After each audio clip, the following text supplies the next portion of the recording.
যখন আওয়ামী লীগ নিষিদ্ধ করার কথা বলে সেটির বিপক্ষে যে বিএনপির যে অবস্থান, সেটির জন্য তাদেরকে ধন্যবাদ জানাই।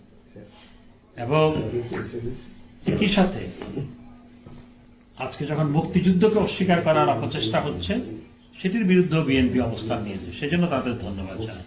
তো সারা দেশে আমাদের নেতাকর্মীদের বিরুদ্ধে তাদের নেতাকর্মীরা যে কাজগুলো করেছে, এখনো করে যাচ্ছে, সেটি অবশ্যই বিএনপিকে দমন করতে হবে। এটি কখনো কাম্য নয়। আমি বিভিন্ন মিডিয়ার সাক্ষাৎকারে আমাকে অনেকে জিজ্ঞেস করেছে যে আপনারা কি প্রয়োজন হলে, বিএনপি যদি বলে আপনারা যদি প্রয়োজন হলে গণতন্ত্রের জন্য একসাথে কাজ করবেন কিনা। রাজনীতিতে শেষ কথা বলতে কোনো কিছু নয়।